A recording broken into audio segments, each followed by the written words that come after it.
Ideals like peace, freedom, and justice, they get packed up, but we can all go home. Well, I'm not going home. I'm gonna get on my boat, and I'm going upriver, and I'm going to kick that son of a bitch bison's ass so hard that the next bison wannabe is gonna feel it. Now, who wants to go home? And who wants to go with me?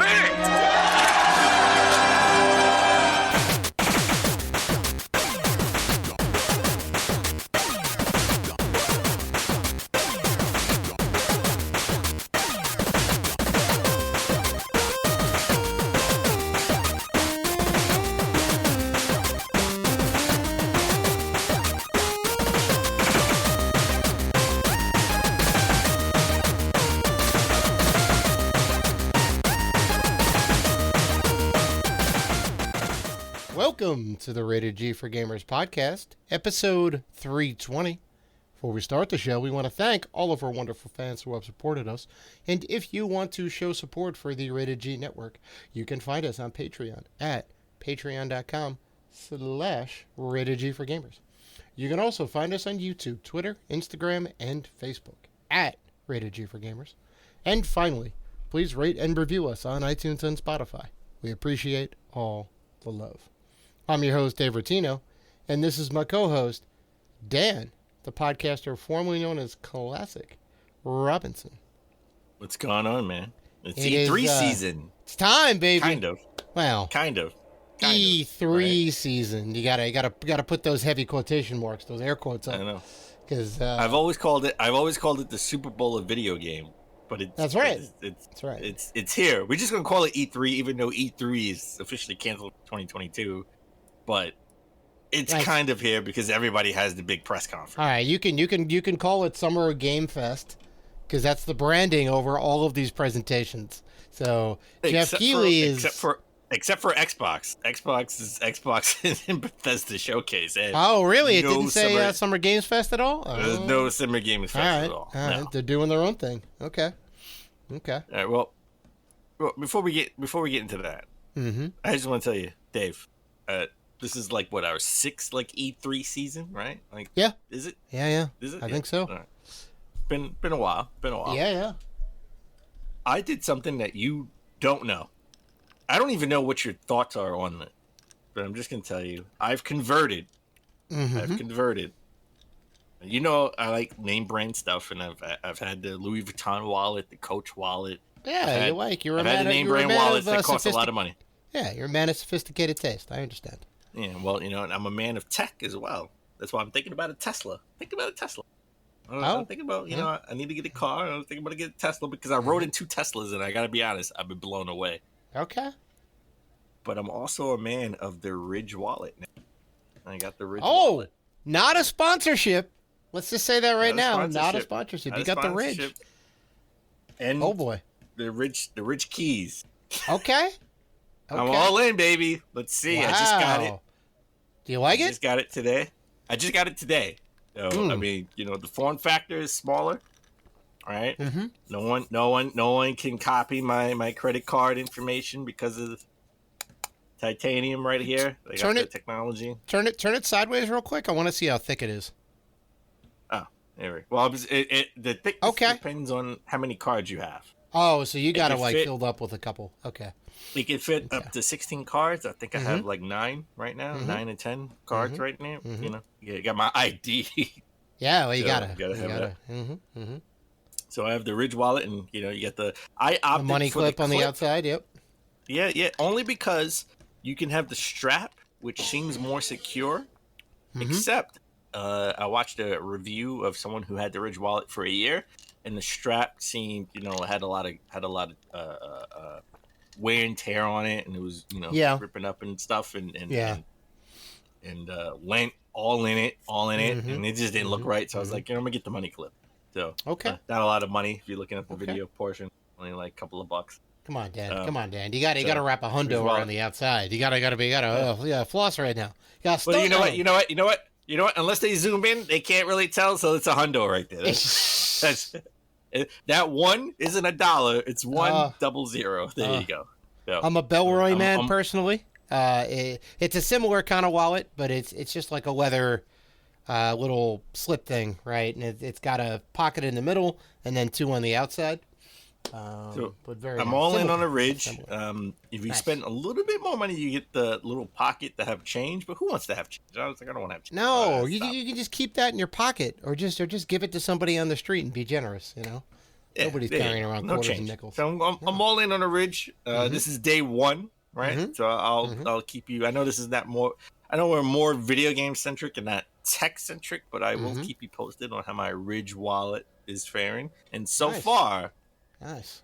It's pretty compact, right? Not bulgy, right, in my pocket. So I'm kind of loving it. But I want to see it in action when I actually need to use a card out of here and pay for stuff. So, but at least I don't know it can steal my identity. Just want to not a sponsorship. It should be a sponsorship. No one can steal my identity. I know that. Good deal. That's a good thing. No one can steal my identity. Good deal. So it's E3 season. Dave, we talked about the PlayStation. I think our top story, our lead story of last episode was the PlayStation state of play, which I was wrong the one time. I'm never wrong.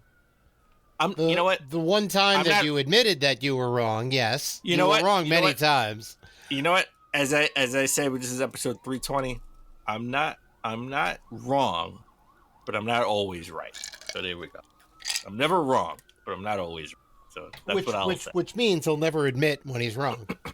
When that's okay. That's what I'll say. That's okay. That's what I'll say. So a different type of show this year, because we're just gonna jump into all the different press conferences. We're not gonna get into anything now. So let's just jump in to the big press conference, which was the Xbox and Bethesda showcase. Okay.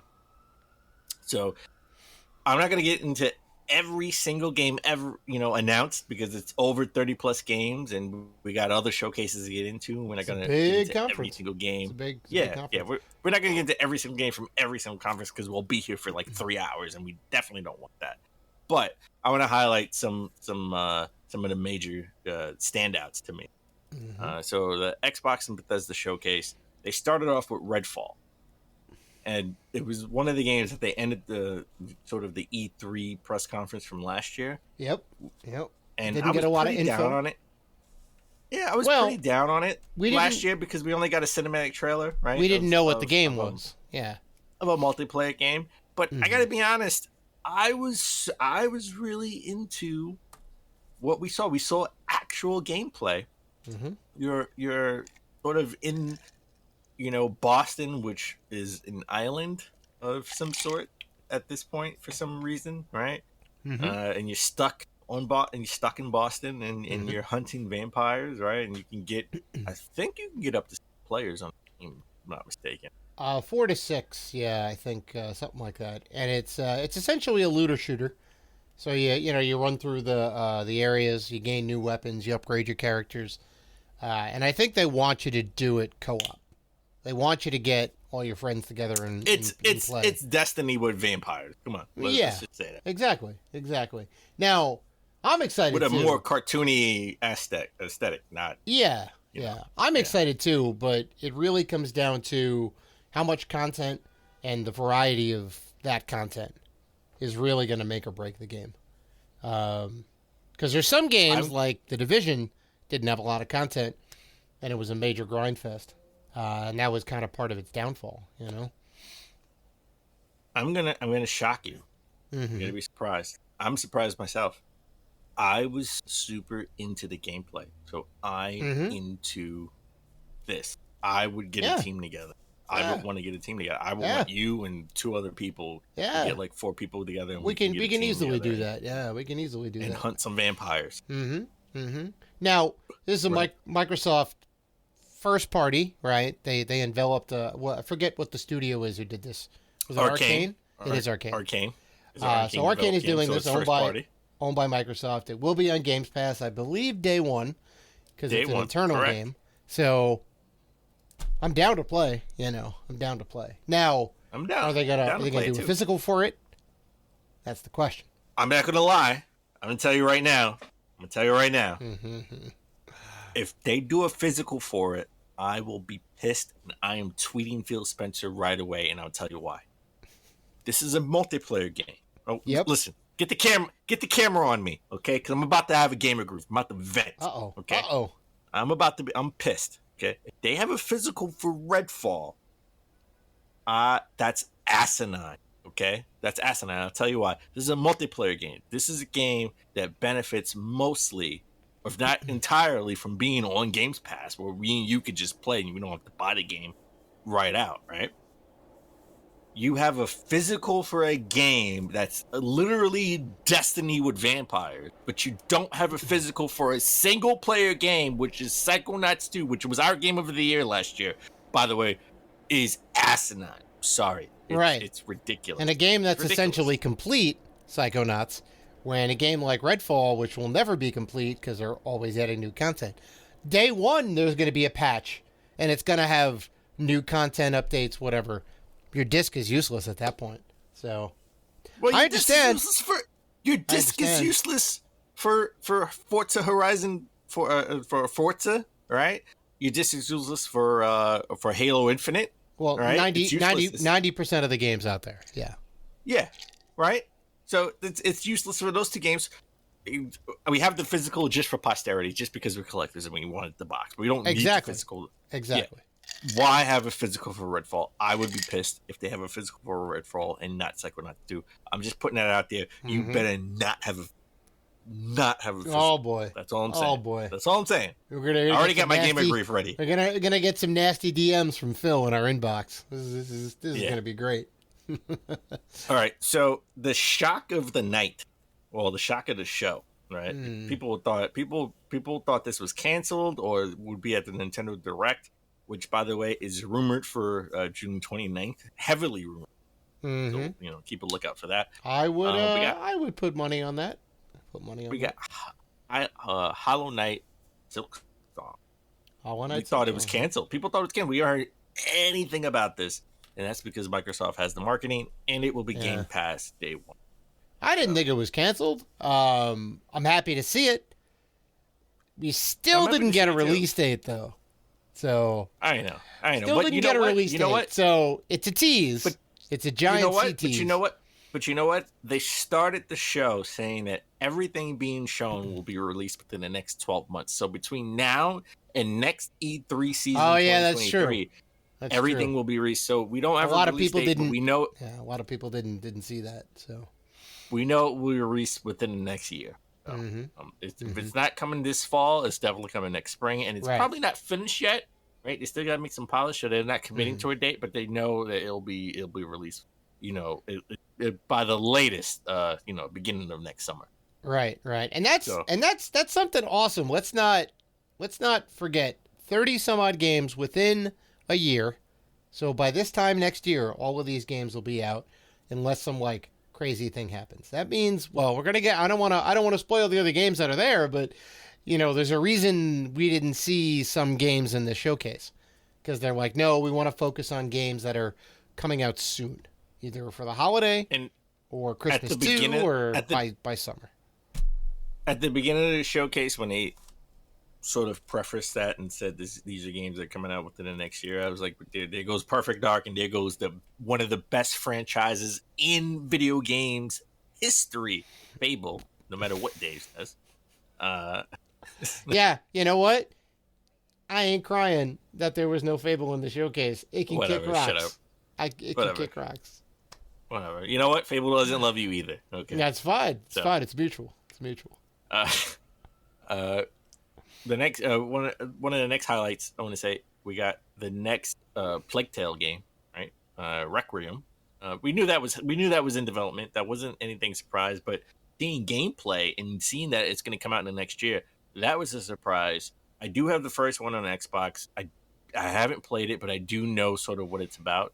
So it was bittersweet to see that it's coming out and within the next 12 months. That means I just got to catch up on the first one.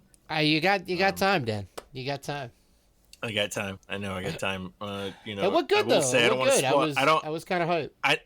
I know I spoiled it. I spoiled the ending. I spoiled sort of the game itself for myself. So, you know, I don't really care about some of that stuff if it's not like one of the franchises I really want to play, like Right. Uncharted, where you can't spoil anything for me. I got to play it myself. Of course, of course. But you know, she's really into her powers, and they really are doubling down on sort of stealth. So I don't know how I'm gonna like the second game when it comes out, but I definitely want to try it and play the first game. Right. Then they talked about Forza, right? We got Forza Motorsport. No, they dropped the number. No number. It's not 8. No number. 7 was the last it one. Should be 8. 8. It should be 8. But they talked about Motorsport. Well, they spent a lot of time talking about the environment instead of the cars. Motorsport. I will say they came at Polyphony Digital so hard because the Gran Turismo folks, and I'm not trying to necessarily throw shade, but they were literally trying to throw shade because of the real time lighting and all that and the ray tracing. They throw literal and figuratively shade. That's what right. They really, right. Because Gran Turismo was like, hey, we have ray tracing, but only in the cutscenes. And I'm like, well, so it doesn't look quite as good. And this they were like, you know, here's daytime, and then they shifted the track to nighttime, and you see all the shadows move in real time. That was super cool. And there was a lot of cool cars in the track too, like a lot of kind of unique cars I haven't seen before. So is this like what it's going to be? You think going forward, no numbers, just updating Forza Motorsport? I think sort of whatever the technology is and the cars and I think features. This is going to be racing game as a service. I think they're deliberately taking off the 8, so now it's kind of evergreen. It's not. Well, I think this is 9 coming out. I think this is a mistake. It'd be Forza 8, just so you can. Well, I don't know if they're doing that, but I know, but I think this is Forza 8. I don't care what this is Forza 8. I think they should make it Forza 8, so they sort of could differentiate from Forza 9, which usually the 9 is what they drop. They don't usually say 9, right? Like I'm telling you right now, I'll put money on it. We're not getting Mario Kart 9. Okay, we got Mario Kart 8 Deluxe, and we got Mario Kart. We got Mario Kart the mobile game. So whatever the next Mario Kart is, will be X. Will be 10. Okay, we're not getting a Mario Kart 9. Got no Windows 9. You got no iPhone 9. Windows 9. Nope. Yeah. They're just like, nah, 9's not a cool number. And I don't even. So I like 9. I don't know. People are hating on 9 like it's some sort of plague. So 9. Good number. So they should have made it Forza Motorsport 9. So when they get to the next one and it's an incremental upgrade, right? They could just call it Forza Motorsport XL or something, and then when they go to 10, they could just call it Forza Motorsport. That's it. So I think they made a mistake on this. They were going to grow to regret it. Telling you. Oh, yeah. But something they do have a number on, and that's Forza Horizon 5. We got the leaked DLC. The leak was true. We got Forza Horizon 5 Hot Wheels, and that looked pretty cool. I mean, I kind of like sort of the Hot Wheels track and fire coming from the tires and stuff like that. Yeah. So Second time they did this. They did it with Forza Horizon 3, had a Hot Wheels expansion. The fourth one had a Lego expansion, which was kind of cool. This did look awesome, right? You're in the Mexican desert with these giant plastic loop-the-loops. I'm gonna get it. No, I'm gonna get it. I'm all for you getting it. Probably not.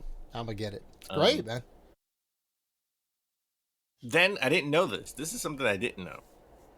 Microsoft Flight Simulator, same age, 40 years old because it's the 40th anniversary of Microsoft Flight Simulator.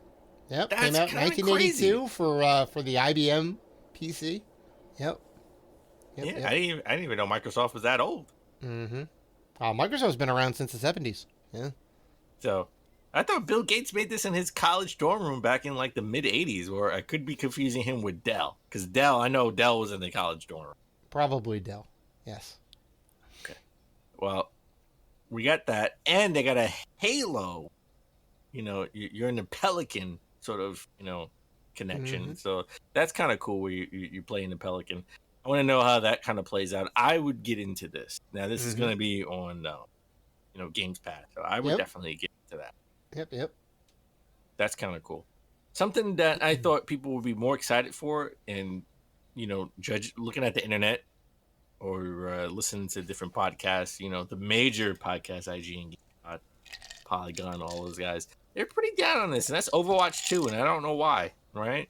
Everyone is characters, have a single player campaign. Apparently, everyone's kind of down on it. It's because it's too much of the same.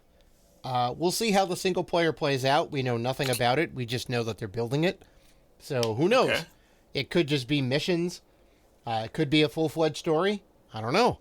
We don't know. But that's the only real new innovation. They used to be.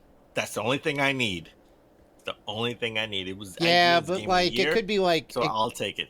It could be half-baked like Battlefront 2, where it just wasn't enough. Could be and also rans. But I think the bigger thing is, and the main thrust of it is now, used to be 6v6 in Overwatch, now it's going to be 5v5, which has some implications. But what are the new mechanics? We don't know. A lot of the characters look exactly the same. They didn't really do much or seem to tweak that much. Could be a lot of stuff under the hood, a lot of like little things, but yeah, it visually looks similar. And gameplay wise, it looks pretty similar. So I don't know. Oh, listen, you had me at campaign. If they have a single player story, I'll be in it. It's worth it. That could be the saving grace, but could be the saving grace. It could be game of the year for me because if they have a story and it's compelling and it's good. I highly doubt people love it. I highly doubt. No, you're hating. You're a hater. Don't hate. I'm not a hater. Yes, I'm not a hater. Because that's the only part of the game you're going to play, and I think it's not going to be what you think it's going to be. I don't think it's going to be full-fledged 20-hour story. Listen, it could suck too. I'm just saying. It's a possibility. I don't think it's going to be bad. I just don't think it's going to be like a full-fledged single-player experience. I think it's going to be like extra. All right. Well, something that was bad that's now good, and that's Fallout 76. Right? This is where we get to the Bethesda part of the show, where we talked about, the DLC, The Pit for Fallout 76, which is something that was bad, that got good. I played it. I thought it was good. It's just something I just really couldn't get into. I'm not a Fallout guy. I'm not into the art style and the weird faces. I'm not in, the googly eyes, and I'm just not into the combat. All right. Plus, it's a lot of multiplayer, PvP. It is. But getting away from the multiplayer aspect of it, I feel like I should be into it. Because I feel like it's something I would be into, but just didn't get into it. But I'm the Pit, which for Pittsburgh, right? The DLC is something I would want to get into if I was into Fallout. So if you're into multiplayer games in Fallout 76, I would check. This looks pretty good. Something I wouldn't. I'm not sure. Then we got Vin Diesel. There was a Vin Diesel sighting. He's everywhere. He always comes in. Arc 2, right? We saw last year Arc 2. I thought there was going to be like an anime associated with this. That he was going to... And he was going to be in the game. Yeah. Yeah, and he's going to be in the game. He was riding a T-Rex, and they ate a dinosaur, and that was it. And it was like Arc 2 is still coming, so it's here. We didn't really see any actual gameplay. It was a trailer of Vin Diesel. Is that a selling point and Vin for Diesel, you? by the way, is the same. Vin Diesel's the same. He's in a car. He's like, right? He's on a dinosaur. He's like, So it's is that a selling point for you that you got a Vinny D in there? You got Mr. Tom Toretto. Only The Rock can get away with. You know what? Only The Rock can get away with being the same in every video. Like, just raise the eyebrow. If this was Tom Toretto in Arc 2, then I could be okay with that. If he got hit, with a portal blast and got sent to the past, and he was like on top of a dinosaur. He used the nitrous way too much, opened up a black hole. There you go. He drove into the past, just like Back to the Future. If this was like a Back to the Future tie-in, and he drove. They need some new plot lines. I don't want Vin Diesel. They need some new plot lines. I don't want Vin Diesel. I want Tom Toretto. Then I'm okay with it. You want Dom? Okay. Yeah. Dom. So I mean, I don't know. I didn't play the first one. Probably not going to play part 2. I didn't play the first one. It had lots of issues, which is why I didn't play it. And I would play it on the Switch, by the way. Because, on the go or on the plane when I'm stuck and I have to play something, right? Like when you're a kid and you only get one game and you got to make it work. We're shocked. Okay. All right. So, no, I'm probably not going to play this game, and I'll get it on a discount, in the winter or Christmas of 2023. Since next year. A game that I definitely 1000% will not be playing, and that is Gorn. And we saw this last year. Spooky game. It's beyond spooky. It's beyond Resident Evil. It's beyond. Not that spooky. It's just it's like aliens. But it's like an H.R. Geiger thing. It's a disgusting. Yeah, that's not spooky. That's different. It's just a lot of flesh. It's spooky and disgusting. It's spooky because you don't know what's gonna come out. No, I'm good. You're pulling this thing at it. No, I'm good. Well, we saw it's coming. It's coming. Obviously, it's been through a whole art style revamp, and they redid a lot of the models and everything. Like, it's come a long way. Not that it looked bad back in the day, but put a whole new layer of paint on it. I am super hyped. How are you hyped? It's disgusting. The thing looks disgusting. It's coming out of you. You gotta pull it. I'm good. Oh yeah, no, I know. When you're slipping the bullets in, which are little live thing. Oh, it's super cool. Yeah, and I think Scorn is coming out this year, if I'm not mistaken. I think that's it's coming out. October. It's coming out October. October 21st. I'm good. Yeah, just in time for the holidays, Dan. All right. Yeah, I'm okay. You can have it. I'll be apple picking. You can keep it. No, good. So, another game that was leaked that we knew it was coming, sort of like an RP, a Minecraft RPG, Minecraft Legends. That looked pretty good. I'm not gonna lie. That looked pretty awesome. Yeah. Don't know if this is an Xbox exclusive since Minecraft has been on everything, right? Could come on PlayStation. Possibility of coming on PlayStation. Oh, I wouldn't be surprised if this came out on other platforms. Yeah. So, we're gonna brand. Everybody was asking if we're gonna get a brand new Minecraft game. We are. It's just different. And I didn't like the beginning marketing for this because they were like a brand new game from Mojang. It's not. Still, it's just a spin-off of an existing franchise. I was a little salty over that. Right? It's still Minecraft. I mean, Christ. It's an RPG kind of, right? Yeah, but it's still Minecraft. I'm still not gonna play it. It's fine. All right. A game that looks like it should have been on the PlayStation showcase, and it is coming out on PlayStation. It is not an Xbox exclusive. Maybe a console launch exclusive, and that is Naraka Blade Point, right? Which is sort of like an action adventure battle royale, samurai battle royale, where you can have up to I think you can have. I thought it was 60. You can have up to 60 fighters. Yeah, pretty sure. You have up to 60 fighters. Yeah.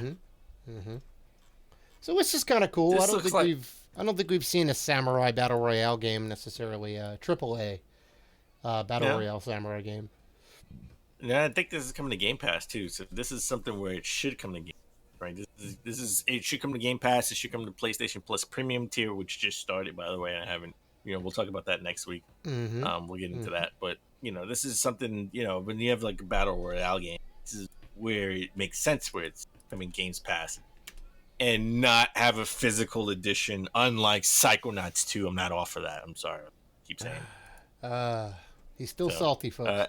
It's bad for the diet. A game that I am salty, but a game that surprised me was Pentiment, right? Yeah, Pentiment. From Obsidian, right? From Obsidian, sort of now a side-scrolling, cartoony art style, game RPG that was 1,000% an adventure game, no combat whatsoever. And speaking of Fallout, the guys who were the head of Obsidian were part of Black Isle, which was the original developers of Fallout 1 and 2. And then flash forward, Obsidian does Fallout New Vegas, which is like one of the best ones in the series. And now they're doing this Pentiment thing. It does have shades of Fallout, has a lot of customization, choosing your types of characters and what you want to do in this kind of medieval town. I'm with you. Super hype on this. It looks very good. I honestly thought everybody would hyped about this. I mean, it isn't. I think the point is an adventure game. That's why some of the major outlets kind of down on it, have any type of combat or like. I thought when I first saw it, I thought it would be sort of like a turn-based RPG kind of, right? I didn't know if it would be strictly an adventure game. And if you had some of those elements in it, I think people would be a little bit more higher in it. And it's something different from Obsidian. Oh, right? Yeah. It's probably Totally the most different game in this whole entire showcase, right? And it's not only just different, it's something that Microsoft has shown what we're not seeing Outer Worlds too, right? Right? Because that's the one thing that we haven't seen, or another Fallout game. Have them do Fallout. Right. Yeah. So, then we got Grounded. I think also from Obsidian, right? We got more Grounded. It's out of early access or beta or whatever you want to call it for the last like 2.5 years. It's actually coming out. Yep. So, and that's something that people have been sort of like high on.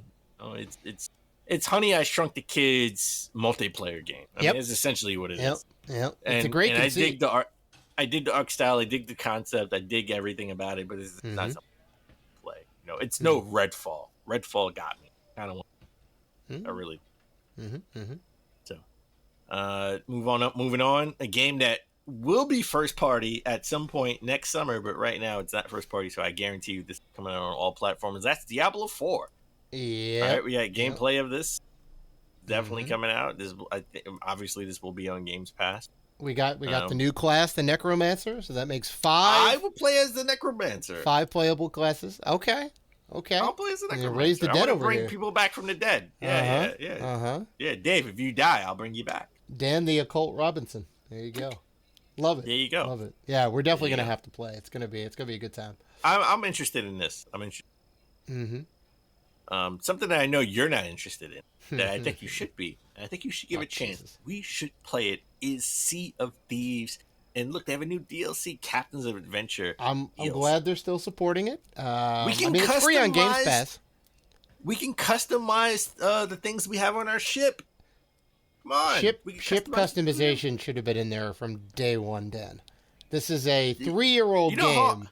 At least 3-year-old game. From you know Rare. how hard it is to customize stuff on your ship back in the day? It was hard. Now you can do it. No. It was a half-baked game when it first came out. Now, I'm down to try it because it's free on Games Pass. We'll give it a go. And we should, to see how it is. I have a friend of mine who plays. She wasn't so crazy about it. That's 3 people right there. That's 3 people right there. She wasn't so crazy about it, but... That's 3 people. We need to get a squad together. Come on, we get a ship together. Right. Come on. All right. We'll give it a go. We'll see how it is. All right. I was a little disappointed at this point. Right. Phil Spencer came on and he talked about, our friends at Atlas. We partner our friends at Atlas to bring something special. And this was kind of a disappointment because I thought we would get a brand new game, but we didn't. Got old games coming to Games Pass. Persona 3, Persona 4, Persona 5 Royale. The Royale. Big news, man. Big news. I'm not saying it's small news, but I was a little disappointed. It's Persona 4 Golden. And Persona 3, I think it also is like the complete edition or whatever. It's the complete edition of all 3 Persona. Right. Yeah. This is big news though. This is big news, Dan. It is because they were all I want to say stuck, but sort of exclusive PlayStation platforms. And this is a litmus test, if you ask me, right? Like if you download it, you play it, you're showing Atlas that Persona 6, we know 100% is in development. Nothing you can't tell me it's not in development. That if you do play it on if you play it on Games Pass, this Persona 6 will come to X, guaranteed, right? So I think NPC because they put out Persona 5 on PC and people bought it and they were super surprised by how many people bought it on Steam. So the only other Persona game, I think this is the only one, Persona 4 Arena, which was the fighting game based on the Persona series, came to the Xbox 360. I think it did pretty well. And, it did. I have it for and 360. that was the last time, and that was like over 10 years ago, I think. So it's been a while. Well, this is, Microsoft sort of working more with Japanese-centric game developers and getting them on the Games Pass to see how it works. And we also, as a side note, got a Hideo Kojima sighting on an Xbox showcase just to confirm all the rumors of Kojima working with Xbox on some type of project. This was a nothing burger. It's true. This was a nothing come burger. on! As soon as he said, "Hey, we're working with a legend, industry legend," I knew he was talking about. I even said it. Yeah, but were you surprised? No. Well, you know we what? Just got it confirmed. It's okay. No. We haven't heard anything. So I'm going to take all the rumors as true as Sony passed on whatever this project was, and this is sort of like some type of multiplayer game.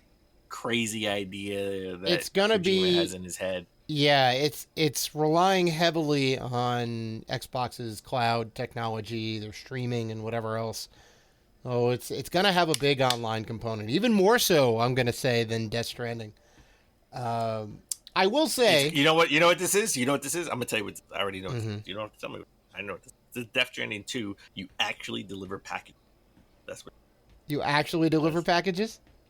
Yep. That's so like is. I would have to come to your house to deliver a package, and I get points. Virtually, you'll be on the flight simulator. You drop down into the world, and you deliver the actual virtual package to my house.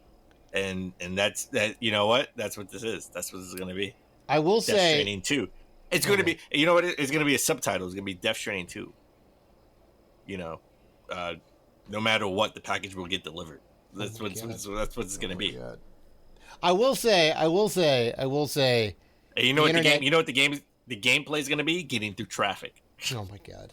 All right. Well, we can speculate for days, but I will say this: the internet is terrible. People flock to the internet to put up a petition, which has way too many signatures already. First of all, they want to cancel this game. They want to cancel this game already. Everyone's butthurt that Hideo Kojima is partnering up with Microsoft.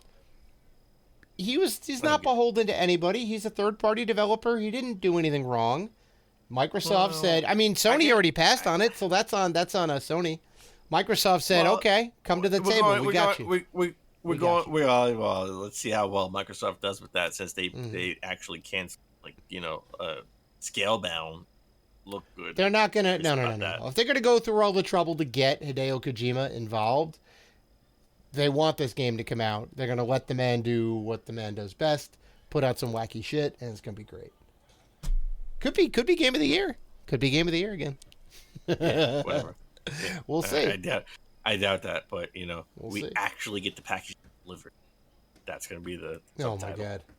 Package be delivered. You will literally work for FedEx. But we got this. We didn't care about any of those other games. We watched Microsoft and Xbox Bethesda showcase for one thing, and we got it. They delivered. That is Starfield. We actually saw Starfield for the first time, coming out within a year, and Phil Spencer actually called it and said it's coming out early next year. So we know it's coming out within, the spring of 2023. Slight delay, yeah. And I'm not going to lie, I was super hyped for what I saw. More hyped than the major outlets like IGN, because I saw their post-show. Well, they should have started the show off. I was a little surprised. I was a little surprised by that. They should have started the show off with this. This was dumb. No. What? No. What? You are bugging. What are they going to end the show with? It Redfall? Doesn't matter. No. End the show with the Persona stuff. End the show with Diablo 4. No, I'm throwing my hat at the camp. No, nobody was surprised ridiculous. when nobody was surprised when Todd Howard came out and said, "Hey, we're going to talk about Starfield." Nobody's like, "Oh," everyone's like, "Yes, we know. Just show us what the game is." That's ridiculous. That's the most asinine thing you ever said Start on the with show. the in thing. It 320 was a episodes. giant tease. No, They even spoiled it in the middle and said, "Hey, stay tuned later on for Starfield." Why not just start off with it? Because they didn't have anything big to show. You always have to end big. There was a lot of good stuff in here. There was a lot of good stuff in here. No, it wasn't. It was a lot of small stuff. Okay, listen. No. It was a lot of stuff we already heard about, but we got in-depth trailers. We got information about all this stuff. Should they end it with Pentiment or should they end it with Forza Motorsport? No, that would have sucked. I would have been fine. Pentiment is something new. I was excited for it. No. Last year the showcase sucked because they ended it with Redfall and it was only that was something new. That was something new. No, it doesn't matter if it's new. You have to blow my mind at the end of the show. Blow my mind. This guy's a hater. He always hates the Xbox. Microsoft Xbox. They have the same problem every year, every single year. And spoilers for how you think how you think I thought of the show. We talked about a lot of games. Okay, we've already been recording this for like almost an hour, and we talked about a lot of games, and we're like halfway through. We ended up skipping a lot of stuff. There's a lot of meat in the bone, Dan. It's not a lot of meat. We skipped the fat. We skipped the fat. We got the meat. Okay, and this is like 15 games. That's 15 quality games in there. Games that we cared about. They have the games, but they present it wrong. But the one thing they did right in the showcase, presentation-wise. I don't know how you present it differently. Starfield. You left Starfield at the end, which they should have, and I agree with. All right, we're going to agree to disagree, but let's get into the meat of it. Starfield, you were pretty hyped. My mind was blown. It is No Man's Sky on steroids. It's like a realistic No Man's Sky. Everyone's saying that, yeah. It's 100% No Man's Sky because you go to different planets. You have 1,000 different planets. You have to mine for material, right? You're a legit astronaut as a third person, unlike first person. Combat is a lot more fleshed out. I will say that. We did get to see some combat. It's much better than the Fallout games. It's actual combat mechanics, actual guns. It's not like you're pausing time and aiming at the head. The combat seemed tight. The bullet actually goes where you want it to go, unlike in Fallout. So it actually seemed more 1-to-1 with like a Call of Duty combat-wise, unlike Fallout. So I was down with that. You get different, and it has a story. Of course. My only knock is at the frame rate, because everyone's talking about the frame rate. Well, it a bunch of times. That didn't look great. That looked pretty bad. It needs some time in the hopper, and I think that's why they pushed it, is because they need to do a lot of optimization for it. But they had some sort of looter shooter elements to this, where he upgraded his gun, halfway in, sort of. They show you where There's you got some crafting, space pirates. Yeah, and you get into the spaceship and you find a better gun and you craft it and you shooting super awesome, but you have a story element. Yeah. Did you not think there was going to be a story? Because I think this game hinges on the story. It does. And they didn't flesh that out, and that was the one criticism I had, that they didn't flesh out the story. Why do I care about going to give me why do I care? They gave me the Star Wars, you're in the Federation and you're arguing over something, but they didn't give me what I was arguing over, like what's the main premise of the game. And I think that would have been good to see. We're going to get that over the next, whatever the next Microsoft showcase is or whatever. There'll be some more here's the backstory to this. You can customize your astronaut. I'm just calling it an astronaut. I don't know what to call it. Sure. Whatever the I wonder if you can control your penis size just like in Cyberpunk. It's not that kind of game, dude. Okay. It's not that kind of game. Just saying. You may be able to use the toilets, but there is no wang meter. No, I will bet you money there's no wang meter. Oh man, I would have made mine long. But you can customize. Use it as a weapon. You can customize your ship, which I thought was awesome. Sure. And whatever your mods are, will contribute to you actually flying the ship. Right. Which is pretty awesome. You'll probably get blueprints, and you'll pick up different pieces of equipment that can be put together to make like thrusters and whatever. I can guarantee all that's going to be in there.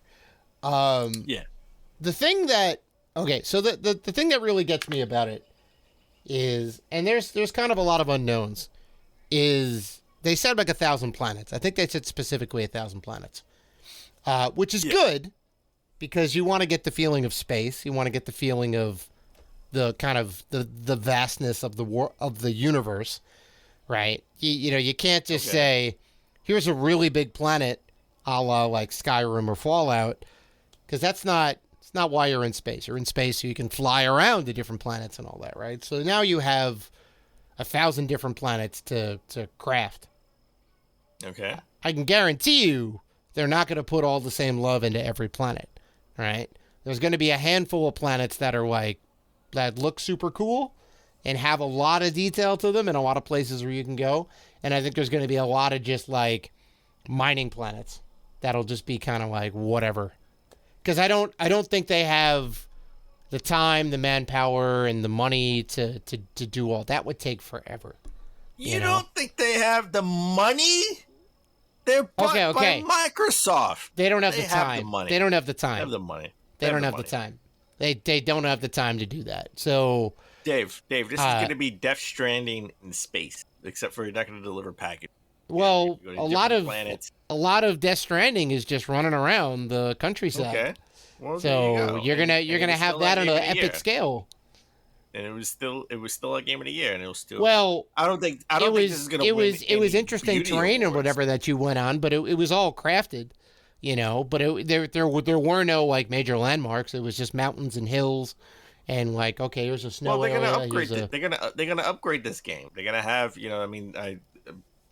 this is a Game Pass game. This is going to be a game that they're going to keep upgrading, and people are going to be. They're going to be adding stuff to it, sure, and they may even flesh out other planets. They're going to flesh out another universe with like 50 other planets. But that's like a year out or 2 years out before they like do any big expansion. Say 6 months. Well, what are you going to do between those 6 months, right? What is the beginning game? 1,000 planets. You're gonna get into 1,000 planets. Well, wait a minute. Like I said, 90% of those planets are going to be nothing burgers. They're just going to be mining planets. 80% of those planets. I can guarantee. They're going to have at least 20% of those planets with a story. So then having 1,000 planets means nothing, right? It's just kind of there for the number. It means you can mine a planet that's yellow. You can mine a planet that's blue. See, now you got me. Primary colors. Now you got me. There you go. So the other thing I'm curious about is how do you get from planet to planet, right? Obviously there's going to be fast travel eventually, but if you want to go from planet A to planet B, do you get fuel? Gotta get fuel. Well, sure, but like, so you're gonna fly there. You get intercepted by like other enemy? They have space combat. Did you not see that space combat? Yes, but is it how fleshed out is it gonna be? They didn't. They mentioned it. They didn't show it. I am so shocked that you're so skeptical on this. Well, no.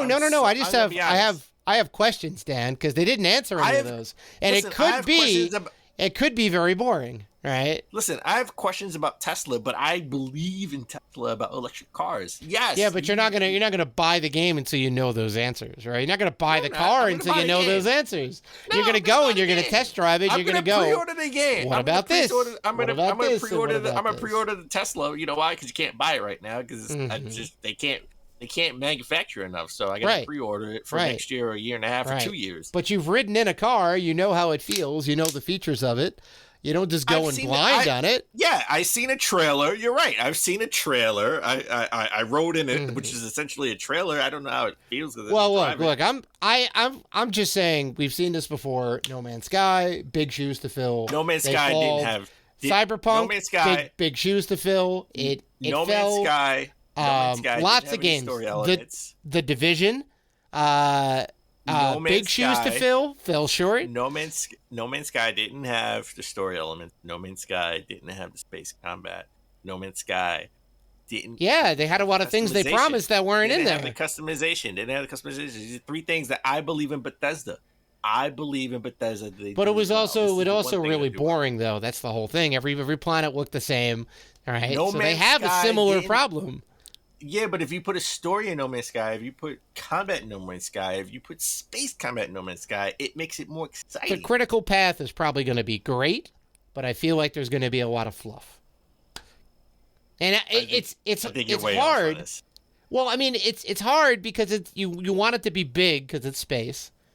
But it's hard to craft all this stuff, right? Like I was watching the Escapist, and they were kind of two minds. They were like divided, kind of like me and you are. And I'm not one of the divided. guys. I'm on the side of righteousness. This is going to be One of the quality. This is going to be a great game. Well, one of the guys was saying, like, just give me, like, 7 planets that are really fleshed out. I don't want the 1,000 planets or whatever, right? He was talking about the Outer Wilds, I think. Space game. And you're going to get... You run around. And you're going to get 20 planets. But you got, like... Well, no, there's 1,000, though. There's 1,000. I know, but maybe you get 20. I think you're going to get 20 that's fleshed out. But all the other ones, then, are going to be useless. Well, he so wanted you get 7, you get a small bit that's cool. It's beyond his expectations. Yeah, I don't know. Like, don't put it in the game unless it's going to be interesting. I don't know. That's what I'm saying. But okay. I could be wrong. 1,000 planets. I have been wrong before. You don't have to go through 1,000 planets. You don't have to go through 1,000. You just have 20. All I need. All right. We'll see how. All right.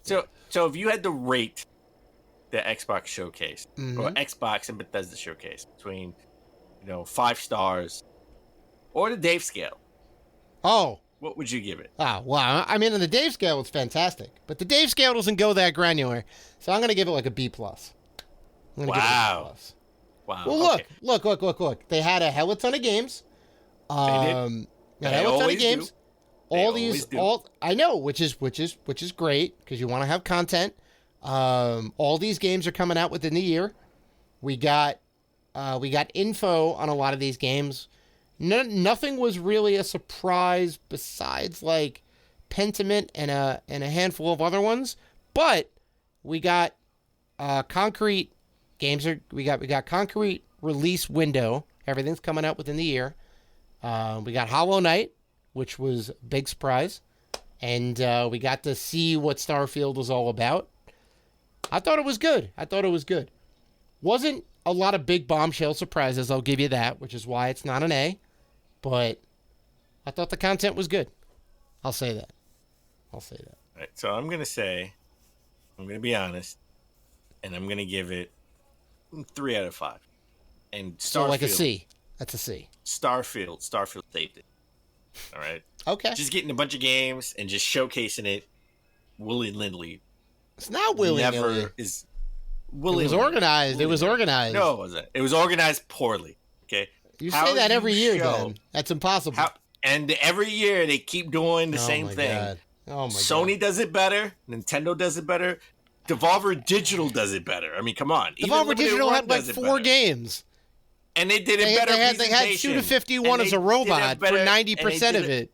And they did a better presentation in Xbox. That game. No.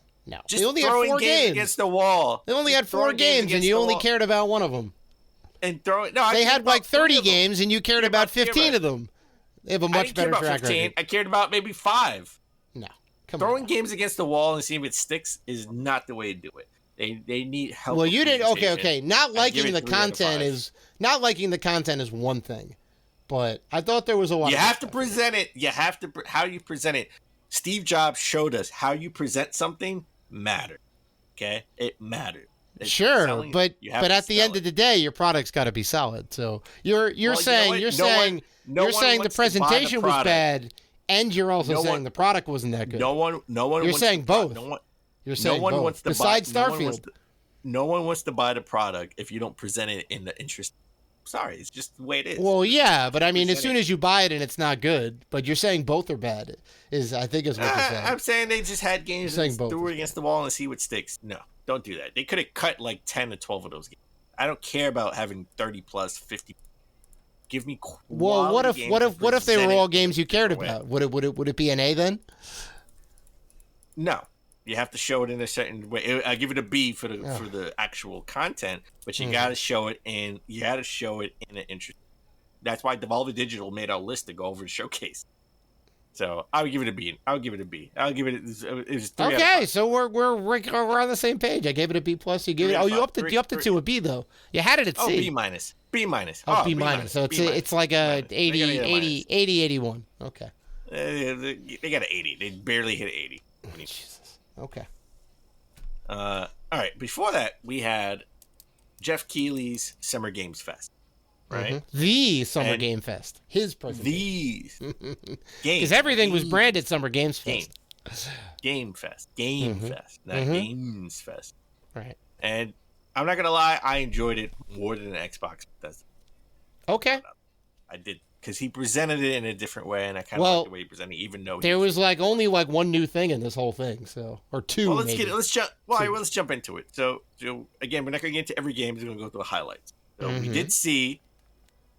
We knew about last episode, we talked about, state of play. We Street Fighter 6 extended gameplay. We got Street Fighter 6, and we got to see Guile. Guile's a returning character, right?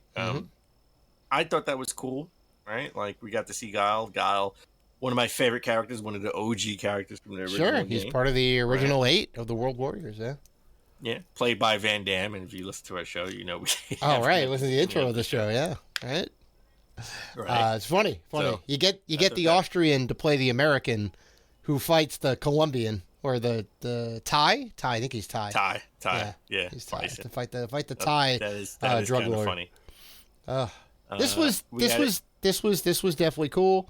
I'm glad Guile is confirmed, even though we got the leak. But it's good to see coming from Capcom. I want to see what the fighting system looks like. We still don't know. We'll talk about the Capcom showcase in the show. Yeah. Right. And how we felt about that.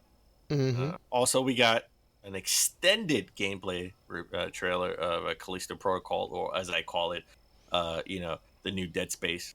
Well, it's made by the former Dead Space. Dead Space 4. Dead Space 4. Right? Yeah, which is great. Again, not new. We knew about this. Well, we got to actually but it does look good. Combat. But we got to see combat, and I know it's a spooky game, something I'm not really into, but the combat in the game is awesome. Sort of Call of Duty style. If you ask me, I thought it was really it's not a survival horror game, or at least it didn't look like it in the gameplay they showed, because you got a lot of bullets. I'm sorry, survival horror. You got 6 bullets in the game, and you're trying to get away, snicking around. It was a little more actiony, yeah. It was a little more actiony. It was definitely more action. It was Resident Evil 6 vibes of combat. I feel like it's gonna be light on the ammo, even though they showed the action-packed whatever. I think they wanted to really kind of sell you on it, but I think it's gonna be a lot of skulking around corners. Maybe not. It could be more aliens than Alien. It looked more Resident Evil 6-ish. I'm sorry. We're gonna talk about Resident Evil a little bit later in the show, but it looked more Resident Evil. More combat than survival horror. Yeah. And talk about aliens. We got a new Aliens game. Aliens Dark Descent. Face to face with xenomorphs, and it's coming at some point next year. I will say this: when they first showed sort of the gameplay, well, not gameplay, the cinematics, and then later on they showed the gameplay, they didn't match, because I thought this would be sort of an Alien Isolation type 2 or something along those lines. This was like a twin stick, over the head, twin stick shooter. It's just like the Ascent. Yep. Top down 3/4 view. Yeah. Now, so this is definitely different than the cinematic trailer. Right. This is when the cinematic trailer and the gameplay don't match. Yeah. So this could be terrible, like Colonial Marines. This could be great, like Isolation. We don't know. Aliens games 50-50 crapshoot. So I'm not putting it down. It does look amazing, but at the end of the day, it could be terrible. So I am reserving judgment for this one. What isn't terrible didn't look terrible. Call of Duty Modern Warfare 2. They actually got confirmed right before the showcase that, the new Call of Duty. And I told you it was called Modern Warfare 2. And you said, oh my God, we already had a Modern Warfare 2. I know. Now we're getting a second Modern Warfare 2. I know. It's terrible. And they they sort of had extended gameplay of you in a boat, like sort of one of the early missions, and I was all about it. I was like, definitely playing. They brought back Soap McTavish. I'm not gonna lie, they made a big deal about bringing back a lot of characters, and even Ghost, right? Yep. They brought Ghost as sort of reimagining of the older characters. Yeah, right? yeah. I didn't really care so much about that. They made a big deal. They were like on a freight, boat, everything, and they spared no expense on the presentation. Right. Microsoft, take note. Okay, but no expense in the presentation. But I didn't really care about any of that. I cared about the gameplay, and the gameplay looks solid. I think, and I'm just happy that we have a campaign. I think. Well, sure. I think I spent way too much time on this. It could have been a 2-minute sizzle reel, and it would have conveyed the same amount of stuff. It was so much fluff. They paid for that time. It was very apparent.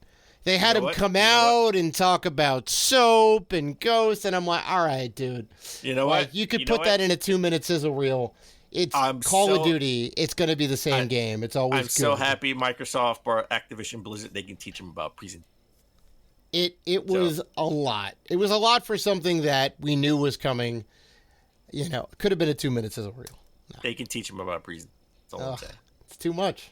A lot of fat. Then we got another look and release date of Marvel's Midnight Suns. We get an extended trailer where we see Spider-Man and Hulk, which just turned evil. There's evil in it. Yeah. Sort of like XCOM with Marvel characters. So much more than XCOM with Marvel characters. And this is coming out October 7th. Is this something we knew about? Because I don't remember. Yes, we did know about the Marvel. We knew about Marvel's Midnight Sun, sort of XCOM with Marvel characters. And somebody showcased last E3 season. Year. So I forgot what. It could have been Summer Games Fest last year, even. But we got Spider-Man and we got Evil Hulk in it, right? I like it's sort of like spooky characters with Blade and Ghost Rider, right? Like it's more on the supernatural side of Marvel. Yeah. Not something that I'm super interested in. I mean, I like the presentation, but I'm not into the actual gameplay because it's more of an XCOM, right?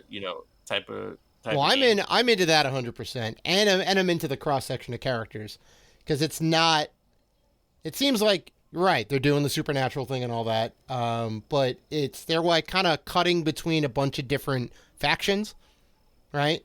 Because you get Spider-Man and then Ghost Rider. I don't even think Ghost Rider's been a part of any major faction. Maybe, I don't know. You can tell me if I'm wrong, but he was. I forgot the name, but it was like a supernatural faction. So he's in Ghost Rider and Blade. I forgot the name of it. Okay. So yeah, it's a deep cut. You got to really be into Marvel to know about. Right. But it's not like an X-Men or an Avengers team up or anything like that. No. Yeah. It's the supernatural. Cool. I think Doctor Strange was part of it as well. Oh, that makes sense. Yeah, that makes sense. Okay. So, then we got Teenage Mutant Ninja Turtles: Shredder's Revenge, release date of June 16th. And that's not the exciting part. I mean, it's coming out, next week or this week. Yeah. Day one on Games Pass, baby. Day one in Game Pass. It is. But we got Casey Jones as a playable character. Everyone's been asking about him, right? If we get Casey Jones, I think it was the worst kept secret that, well, get Casey. If we could get April O'Neil with the microphone, you're going to get Casey Jones. Well, it was funny. I mentioned it at when me and Anthony got back from Penny Arcade, because he was asking about what about Casey for people who aren't in the know. Uh-huh. Everyone knows it's Penny Arcade Expo. Anyway, not everyone. For our listeners. Fine. For the Dans in the room, all one of you, PAX East. Okay. Anthony straight up is like, "What about Casey Jones?" And he's like, "I can neither confirm nor deny." And I was like, "Okay, he's in there." Now, there was some other big news, which I was surprised about. Casey Jones surprised, and it was the most exciting thing. You have 6-player mode on thing. Most games don't have 6-player fighting mode. I think 6-player mode is over. There's going to have a lot of characters on the screen. Yeah. Come on. Yeah. Come on. They can make it work. They can make it work. And now they have 7 characters, playable characters. So, I mean, we'll see. All right. So Casey Jones was needed in this case. The only other game that comes to mind is the X-Men arcade game. That's true. Right? Most games, max 4. Most of them are 2 or 3. especially in the arcade. You know, they kind of kept it small. 4 was the most that I've seen. So this is amazing. 6-player local, right? 6-player local co-op. Local or online. Yeah. So I'm so excited for this. It's gonna be As long good. as I get to play as Leonardo or Donatello. Only 2 players. All right, we got the long-awaited release date for Cuphead: The Delicious Last Course, which is kind of apropos for Delicious Last Course DLC. Coming out June 30th.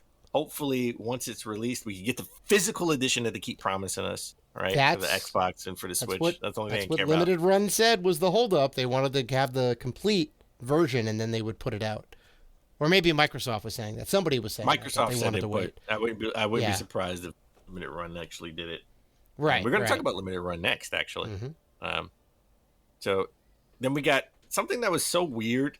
I was kind of like, my mind was kind of like, really? I didn't even think about this. We got the sequel to Flashback. Mind you, Flashback came out in 1992. It was like a sci-fi platformer. Kind of slow and methodical. Didn't like it too much back in the day. I mean, it was, when it first came out, I thought it was like kind of revolutionary. I was like, wow, but like trying to go back to it, I think is like not really playable. I have the remake or the port to the Switch. There was one that came out in the 360 era. I guess they ported it to Switch too. But I have the Switch version with the SNES controller case, right? With the metal case. We're getting a sequel to it. It's coming out. They announced the sequel, a sequel that no one knew they wanted or cared about. We're getting the Flashback to. Yeah. Right. So I thought that was kind of cool. Like I had Flashback for the Sega CD too, by the way. Oh yeah. I think I rented it from Blockbuster. All right. After all of that, now we got into the meat and potatoes of Summer Games Fest. We got the first look at The Last of Us, the HBO series. 2 leads, sort of. Neil Druckmann came on stage and he talked about and I'm not gonna lie, Geoff Keighley got him to talk about stuff that he didn't want to talk about. He's working on a different project. Yep. Brand new. Okay, we don't know if that means it's The Last of Us Part 3, or if it's something other than The Last of Us on Uncharted, or maybe a new Uncharted game. We don't know, but he's working on something else, which is awesome. He did show sort of a screenshot from the HBO series The Last of Us, which is coming out next year. And he said he got to actually direct an episode, right? And he said this could be the most fateful adaptation from a video game ever on a TV series. Sure. So, I could see that. And they look exactly like how they should look, right? At least in this screenshot. So I was excited about the TV show. I definitely want to see that. But the worst kept secret in the world, we are getting The Last of Us remake, and they're calling it The Last of Us Part 1 official. And it's coming out in September for PS5, and the PC version is on the way later on. Go ahead. Because I got a little sidebar. I got a sidebar. I was gonna say, I know you're a little salty, or you're going to be a little salty over. Oh, well, we'll get into that too. The PS4 sort of port, because it was a port from the PS3, the PS4, but they did do a comparison, and it's soup the nuts a remake. They redid the visuals, they redid the combat. Okay, so the combat is more of The Last of Us Part 2, so definitely tighter combat, and it's 60 frames per second. So this is a legit remake, just like Resident Evil 2. It just didn't have the time in between Resident Evil 2, the original, and Resident Evil 2, the remake. Okay, so this is technically a lot of new stuff where it could be Game of the Year. It could be nominated for Game of the Year because our definition... Our criteria for Game of the Year is enough new, and they did enough new for it to be considered. I'm sorry. All right, I'm gonna Soup the Nuts remake. I'm gonna get into that in just a second. And it looks completely different. It looks way better than the PS4. Okay, hold on. I'm gonna get into that in just a second. Last of Us Part 1. That means there has to be A first one. That means there's a Christmas one. No, Episode over, folks. Thank you for listening. Welcome to Rated G. That was episode 320. All right, like and subscribe. Bullshit. I'm not going to let you get away with it. No. If they're going to go and retroactively call it part 1 because there's a part 2, that means it's Christmas bullshit. 1. It's the first Christmas. Bullshit. No. No. I had to do it, Dan. I'm sorry. Not happening. Christmas not 1. Bullshit. Not happening. Well, then call bullshit on The Last of Us. Christmas. It's the same thing. It's just The Last of Us. It's just Christmas. It's just The Last of Us. It is just called The Last of Us. No, it's not. It's called Part 1. Because it's the remake. All right, then it's Christmas Part 1. I don't know what you don't understand. It's Christmas Part 1. No. This is the Last of Us remake. See, he will never admit, but it's called Part 1, Dan. It's called Part 1. You know what? It's not officially out, so we have time to change it. I'm going to petition it to call it the remake instead of Part 1. I will join you in that petition. People have petitions, okay? I will join you in that. For Kojima, I'm going to have a petition for this. Okay. So here's what I really wanted to say about it. I broke my pen over that too. I hope you're happy. Okay, here's what I really want to say about it.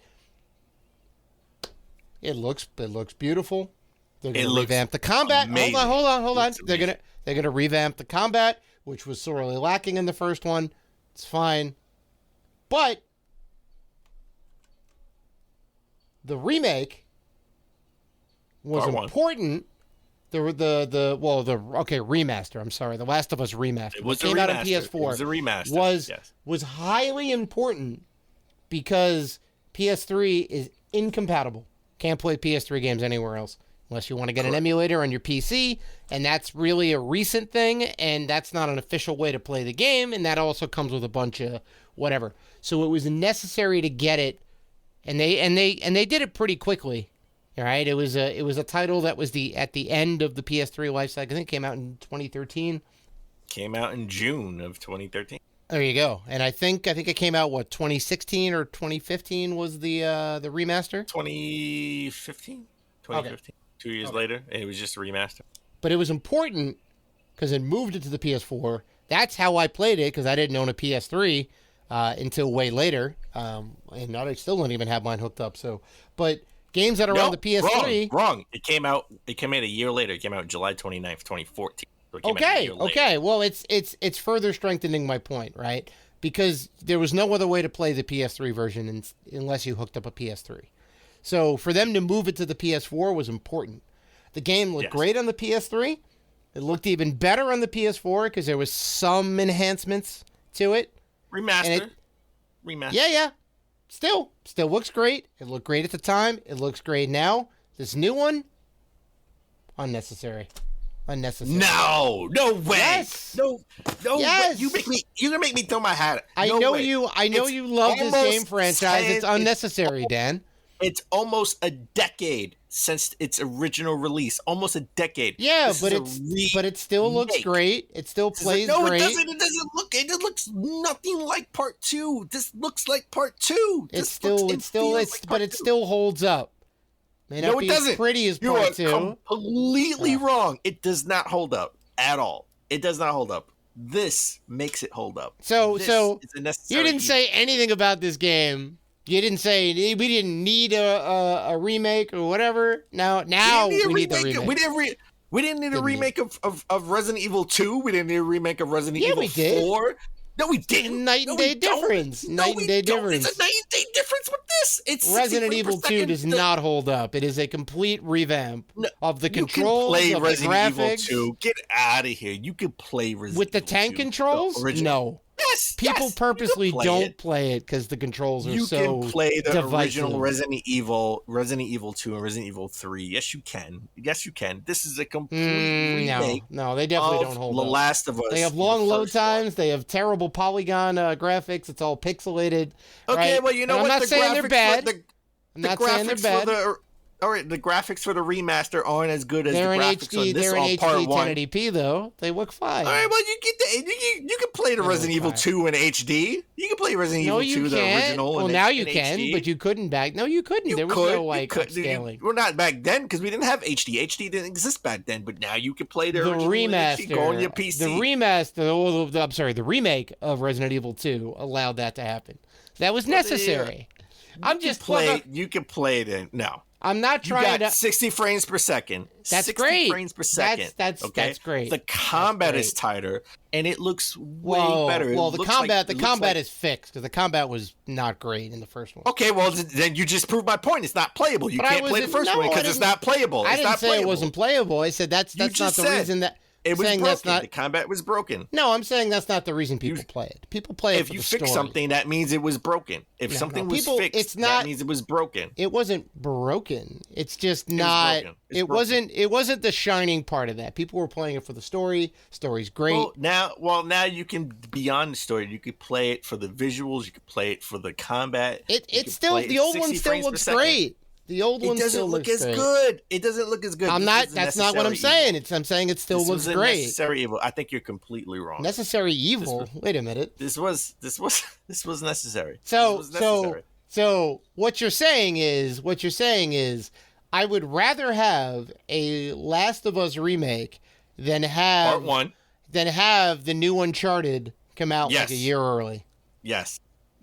Wow, you were not as much of an Uncharted fan as I thought then. Not to mention, this won't. Listen, when you have something like this, and they mentioned this in several podcasts I heard, when you have sort of a remake like this is not taken away from development time from those other things. Well, you're pulling projects. some people off to work on this game. That's a guarantee. Pulling some people. You know off. what? Well, the big thing you would think this would be the mic drop moment. This isn't the mic drop moment of Geoff Keighley's event. The mic drop moment was not only are we getting Last of Us Part 1, which was totally necessary, by the way. We're getting. It's okay. I'll be all right now playing it again. It's a great game. This is a great game. I played it. I know the story. I know the twist. You know what? I played the first one. I played the PS3, played the PS4, and maybe I'll beat the PS5 version. That's fine. Have fun with it. We're getting a Last of Us multiplayer game. Standalone. It's so big. It's just as big as any other Naughty Dog game. It's so big that they made it a standalone game. And it will have a story. It will have a story element. And this is not the secret thing he couldn't talk about. No, this is not the secret thing else, he couldn't talk about because he can obviously actually talk is going to be this. Uncharted. Unless they're doing a new IP, which they're probably not. Because I don't think they're going to be. I don't think they're doing. Here's my prediction. I don't think they're doing a new Uncharted game. I think somebody else is doing a new Uncharted game. I think they're doing The Last of Us Part 3 and a brand new IP. That's my bet. Oh, well, maybe. Yeah, I would love to see a brand new IP. Don't get me wrong, but they're doing a brand new. Remember when The Last of Us Part 2 came out? There was rumored. Well, not rumored. They said they were doing a multiplayer version. That right, and that was supposed to be DLC. Well, this is what that is. Yeah, this is what that is. It was going to be. It's standalone. It's so big. It's going to be its own version. This is the Redfall for Sony, right? Like this is the multiplayer, different classes and stuff. Yeah, hopefully we'll see. We don't know anything about it. I think it's going to be like, if they're saying it's as big as it's going to be, I think it's going to be like The Division. Yes. But with like factions, right? So you can play as the I forget what the different factions are in Part 2, but yeah, you can play as like, there was like 3 different factions. There was that weird like wild Woodlands clan, right? You had the thing that Abby was a part of, and then you had Ellie and Joel, and the kind of resistance or whatever it is. They did say that you're going to be playing different characters. So no Ellie, no Joel, still in the same universe. Well, right, but you'll play those in a different part of the world. So it looks like San Francisco from the concept art that they showed. They didn't really say, but they did say we will hear more about it next year. So sort of whatever E3 press conference Sony will put on around E3 time, state of play or whatever, we're gonna hear more. So that means it's been in development for 2 years. So I think maybe Sony will talk about it E3 or this time next year for maybe a 2023 or early 2024 release, right? Mm-hmm. So I thought that was pretty cool. Yeah. That was the big mic drop moment for Geoff Keighley. All right, something that could have been at the state of play last week, but they held it for Geoff Keighley. So that was kind of cool that they did that. It's interesting. Yeah, interesting that they did that. So, yeah. I gotta say I enjoyed it. I give it a 4 out of 5. I enjoyed the Summer Games Fest this year. So a B. 4 out of 5. A B. I would say less B so. plus. B plus. I would say less so for plus. me because they spend half the thing talking about Call of Duty. Major snore. I thought that was one of the best parts. I loved Call of Duty. I know everybody does, but it's not. It's the same every year. It's bang bang shoot 'em up. Controls are super tight. They have a story campaign. The multiplayer is good. It's not anything new. And then next year it'll be at next year is going to be called Xbox and Activision Showcase. Oh yeah, right, because it'll be on the Microsoft stage. Maybe they'll let Keighley do some stuff because once they get Activision in the fold, it's going to be like a 3-hour conference. I know. It's gonna be crazy. I definitely less so. I'm saying like C plus, maybe a B minus. Wow. Maybe a B minus. You hate Call of Duty that much? Wow, I didn't know. Call of Duty was kind of crazy. I think they had quality games. And the presentation was so much more better. They only had one new game announcement. That was Aliens, I believe. Well, Aliens, okay. Aliens and The Last of Us multiplayer. All right. Yeah. Well, I guess you could also count The Last of Us remake. Flashback 2. And Flashback 2. And Flashback 2, which could be also. I'm not trying to shit on Flashback. By the way, they announced a bunch of new games. Those are only the games that I picked for us to talk on the show. Those are the ones that were worth talking about. Yeah. So, all right, let's shift gears. Let's go to Limited Run. Mm-hmm. Limited Run put on sort of, one of their weird style showcases. Oh, I enjoyed it. I thought it was great. They didn't have the fake auditorium. They didn't have the fake auditorium like they had the last 2 years. They had the FMV style storyline. Yeah, so they got Mega 64 from Pizza Hut. They got Mega 64, right? The Pizza Hut's bar. They got Mega 64 to direct it. The two guys, actually the three guys, were like the two of them were kind of running the show, and they were like, all right, we got to do this, and we got to take out these people. Yeah, FMV style. I love that they changed it. It was about time that they switched it up a little bit. And it was more, FMV, and every time you killed somebody, they had like a trailer or a disc, literally the floppy disk from like their 90s. Oh, look, we found more trailers, and it's like, okay, and then they like shove them in the computer. Yeah. So we're not going to go through every game again. Every game, because we'll be here for 3 hours. I just want to fly through some of these kind of quickly. Yeah. We got River City Girls 2, which awesome. Love that beat 'em up. Definitely want to get into that. They had Doom 64. Yep. It seemed like it was only for Xbox. I could be wrong about that, but it seemed like it was only for Xbox. Which it came out for the other ones. Limited run. Yeah, about time we get into Xbox. Some limited run Xbox games. Right. I think that was sort of a theme for the show. By the way, was this the first? I don't know if it's the first, but it's definitely a theme for the show where they had a lot of Xbox games. Yeah. We got Bill and Ted's excellent retro collection. So if you like the original Bill and Ted games, weird that they collection. They put a lot of time into this too. They made a legit trailer for it. So it's this and the Game Boy version, which are terrible, by the way. They're not good. So, they are. I'm not gonna. Yeah, 100% they are. So get the Switch version so you can have them all. No, they are terrible. No. Oh, okay. Yeah. I was like, wait a minute. I'm telling you, get the Switch version. Don't spend the money to get the NES and the Game Boy version. No. And I own those, by the way. They have Rendering Ranger, which I thought was interesting because it looked like sort of Contra. It looked like a space Contra game at first, right? And then it turned into a shmup. Yep. So that was kind of amazing. Cool. It gave me. Amazing Genesis game with amazing visuals. They did a lot of really cool stuff with this game. Then we got A Boy and His Blob retro collection. Right? Mm-hmm. So I have all those. It's a David Crane masterpiece. Yeah. I have all those games. Yeah. They're very good. I have all those Boy and the Blob games. We got Konami's Arcade Anniversary Collection. This was a surprise to get all those old arcade Konami games. This is a good pickup. I was really excited when I saw that one. Garden Story. I love anything that has story in it. It's like, just name it in the story. I like Golf Story, Sports Story. We still didn't get Sports Story. That's now, have you come out yet? Have you played Garden Story at all? I have not. Okay. But it looks super cute. It looks super cute. I think I'm gonna get it as well. Yeah. You gotta get Golf Story first. Come on, man. I know. Golf Story, but pay Garden Story, Golf Story, different company, right? It is, but I mean, anything with story in it, you gotta buy. Oh, sure. We're gonna talk about another story later in the show. I think in the next one, our next segment, we got Plumbers Don't Wear Ties Definitive Edition. Oh, come on! Best announcement of the show, and I am not lying, Dan. I am not trying to meme on this.